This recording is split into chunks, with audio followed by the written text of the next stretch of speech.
नमस्कार। जय गुरुदेव। अद्भुत, आश्चर्यजनक किंतु सत्य।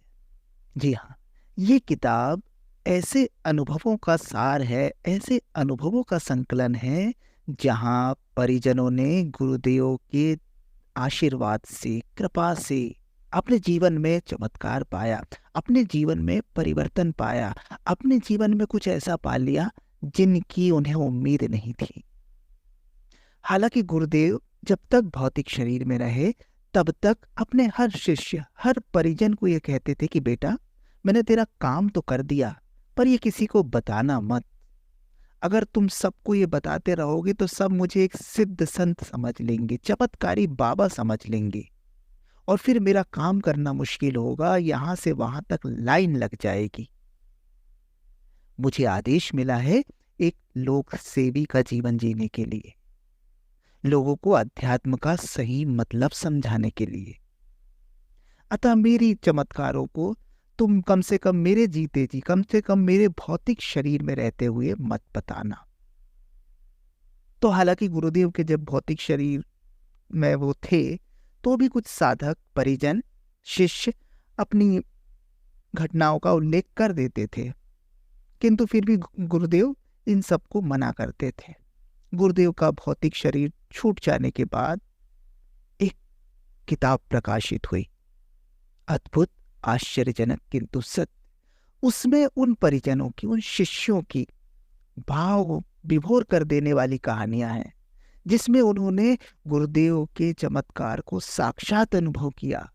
गुरुदेव के भौतिक शरीर छोड़ देने के बाद भी सूक्ष्म जगत से गुरुदेव कैसे काम करते हैं, स्थूल शरीर में रहते हुए गुरुदेव ने कैसे लोगों का जीवन बदला, इन्हीं सब कहानियों का संकलन है इस किताब में। तो इस किताब की श्रृंखला में जो कहानियां आएंगी वो शिष्यों के स्वयं के अनुभव है। हम उनका नाम लेकर यहाँ पर इन कहानियों को पढ़ने का प्रयास करेंगे। इन कहानियों को आपको बताने का उद्देश्य किसी प्रकार के अंधविश्वास या अंधश्रद्धा को बढ़ावा देना नहीं है, बल्कि ये कहानियां आपको बताएंगी कि अगर अपने गुरु में, अपने आराध्य में, अपने इष्ट में एक निष्ठ हैं हम, समर्पित हैं हम, श्रद्धावान हैं हम, तो निश्चित रूप से हमारे जीवन में भी चमत्कार हो सकते हैं। गुरु कृपा से क्या क्या संभव है, कैसे थे हमारे गुरु, कैसे हैं हमारे गुरु, इस सब का सार है ये किताब। तो इस किताब की एक एक कहानियां एक एक वीडियो के माध्यम से आपके सामने हम प्रस्तुत कर रहे हैं। आप भी इनका आनंद लें और अपने जीवन में अपने आराध्य, अपने इष्ट के प्रति समर्पण भाव लाएं। समर्पण से चमत्कार घटित हो सकते हैं। तो शुरू करते हैं। देवनाथ त्रिपाठी जी बतलाते हैं कि वर्ष 1999 की बात है। फरवरी का महीना था, पहला सप्ताह रहा होगा।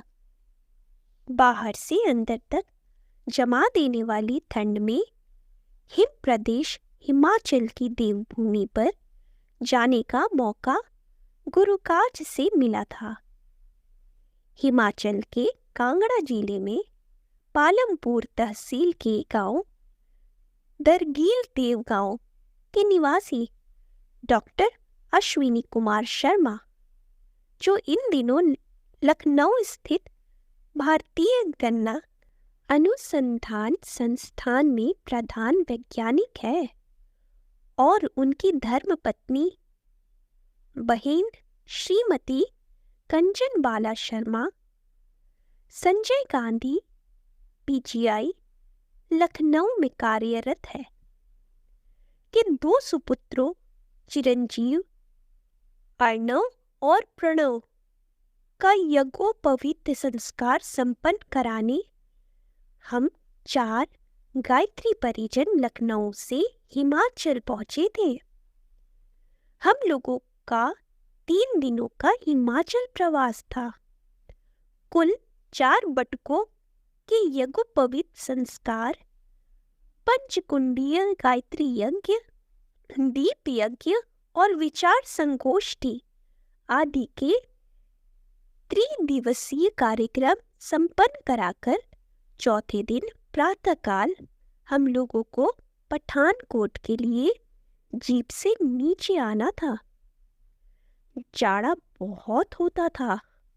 हाड़ कपा देने वाली ठंड में सूर्योदय के पहले स्नान आदि करके बंद कमरे में हम लोग जब ध्यान प्रार्थना का क्रम पूरा कर लेते थे।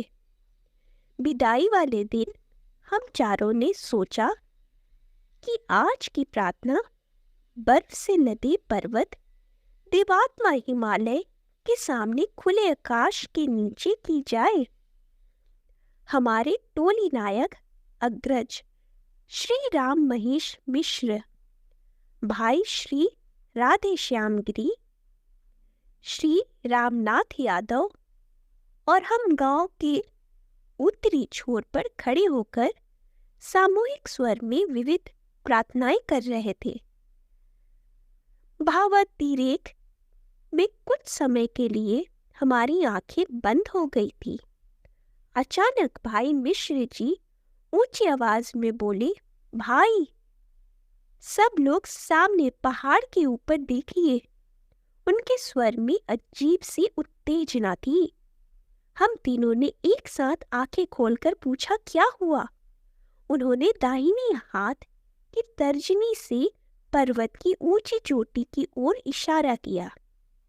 हमने देखा ट्रेन की हेडलाइट जैसे दो प्रकाश पुंज पर्वत शिखर पर चमक रहे हैं।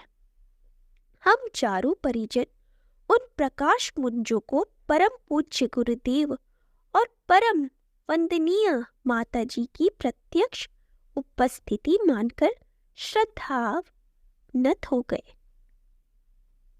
हम चारों हर्ष मिश्रित आंसुओं के साथ गुरु सत्ता की स्तुतियां गाए जा रहे थे। लगभग 6 मिनट तक वे दोनों प्रकाश पुंज चमकते रहे, फिर धीरे धीरे मध्यम होते हुए विलीन हो गए। हुआ यह था कि श्री राम महेश जी के मन में प्रार्थना के समय अचानक एक भाव आया। भाव के उसी प्रवाह में उन्होंने पूज्य गुरुदेव से कहा, गुरुवर, 2 जून 1990 को आप हम लोगों से बहुत दूर चले गए। तब आपने कहा था कि आप सूक्ष्म व कारण शरीर में हिमालय पर रहेंगे।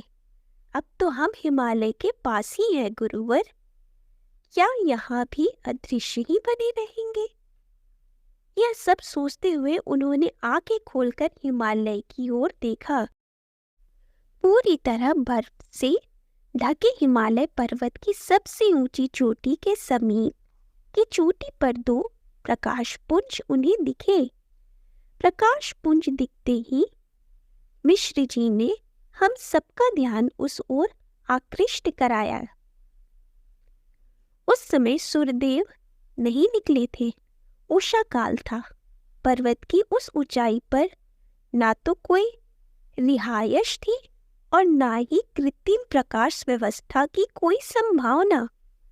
प्रार्थना शुरू करते समय उस शिखर पर ऐसा कुछ भी नहीं दिखा था।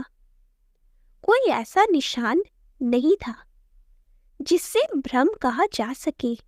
हम चारों आज भी पूरे विश्वास के साथ यह कह सकते हैं कि प्रकाश कुंज के रूप में प्रकट होकर हमारे आराध्य, हमारे गुरुदेव माता जी ने अपने उस आश्वासन को पूरा किया जिसमें उन्होंने कहा था, करोगे याद हमको, पास अपने शीघ्र पाओगे।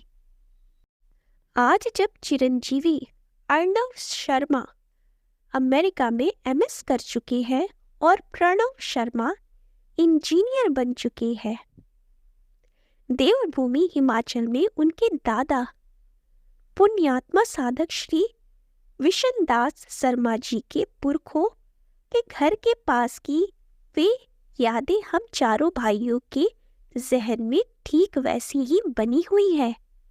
प्रातःकाल की आत्मबोध साधना में जब भी हम उस हिम क्षेत्र की मानसिक यात्रा करते हैं, क्षण मात्र में हमें अपने आसपास गुरु सत्ता की पावन उपस्थिति की सहज अनुभूति होने लगती है।